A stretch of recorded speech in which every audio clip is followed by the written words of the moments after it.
Now this is a key Euclidean result. In this screencast, we prove the power of a point theorem, that the power of a point is well defined in Euclidean geometry. So let's make a circle, and let's suppose that there are two segments crossing inside of circle gamma at point X.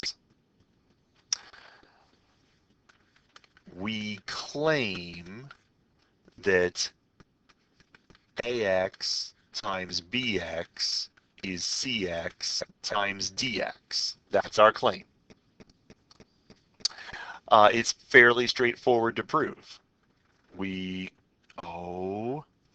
Sorry folks at home. We connect the dots. And here's what we notice. Arc AC is intercepted by inscribed angle ADC and inscribed angle ABC, so those angles are congruent. Arc BD is intercepted by angle DAB and by angle DCB, so angle ADC is congruent to angle ABC because they are inscribed angles that intercept the same arc. Similarly, angle DAB is congruent to angle DCB.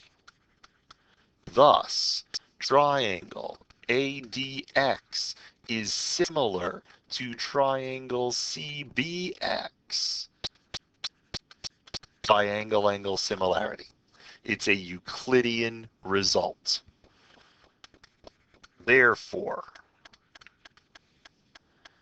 because ADX is similar to CBX, AX is to CX, as DX is to BX, and that gives you the result that you're looking for.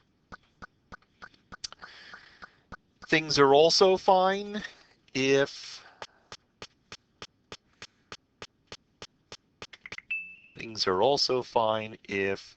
you have a tangent and a secant, right? Things are also fine there if you have a tangent and a secant. In this case, in high school geometry, we teach this as XA, the claim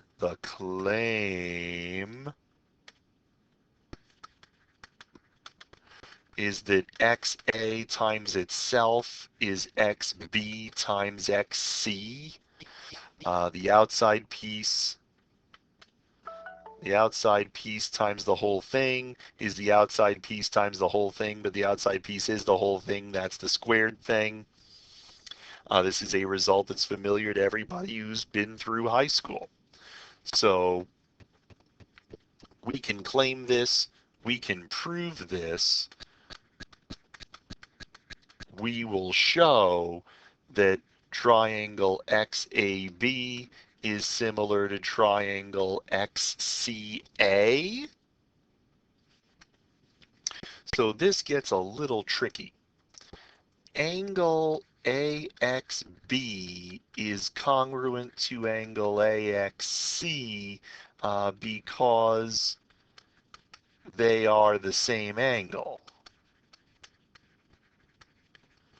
Right? I mean, if we're trying to show that triangle AXB, triangle XX, we're trying to show this stuff. Angle AXB and angle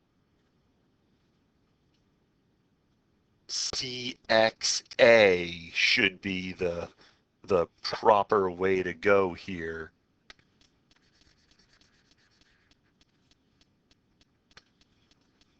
Wait, that's true. That's true. It's this that needs a look.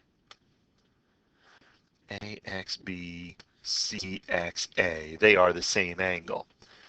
The trick is, why is angle XAB congruent to angle XCA? And this is the first time we use the fact that XA is a tangent. If XA is a tangent, then when we draw a radius, we get a right angle. And that right angle here is broken up into two pieces, one whose measure is alpha and one whose measure is 90 minus alpha. Okay? So what does that mean? That means if we draw in this radius and we extend this radius all the way through to the other side, so we draw the diameter with one end pointed A, then this is an inscribed angle of measure alpha, so the associated central angle measures 2 alpha, which means that this is 180 minus 2 alpha, and this central angle looks at this arc AB, but this is an inscribed angle looking at arc AB. And so this angle has to measure 90 minus alpha. And so those two angles are congruent because of all I said. And therefore, these two triangles are congruent, are similar by angle-angle similarity. And that means that XA is to XB as XC is to XA, and that gives you the result that you're hoping for. There is a third case to consider, and that's the case of the two secants. Because we already had those there fine. And it's not point X twice. That's just weird. We believe that triangle XCD is similar to triangle XEB. We draw those segments in. Both XCD and XEB are inscribed angles looking at the same arc. And that angle is in both triangles. And so the triangles are similar by angle-angle. And so XC over XD is XE over XB. And that implies that the outside piece times the whole segment is equal to the outside piece times the whole segment. Why is that called power of a point? Because these are the only three cases that you can consider for any point X in the plane.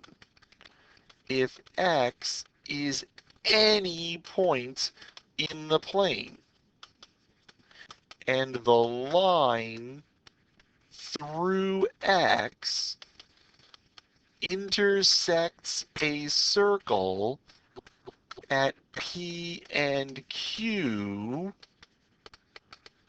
the product XP times XQ is constant. That's the power of a point. If the point X is outside the circle, I can draw the line hits the circle twice. I can draw any line hits the circle twice. The product of X to one intersection and X to the other intersection, the product of X to one intersection, X to the other intersection, X to one intersection, X to the other intersection, those products are constant. The power of a point is well defined in Euclidean geometry. And that's the last result we talk about with circles.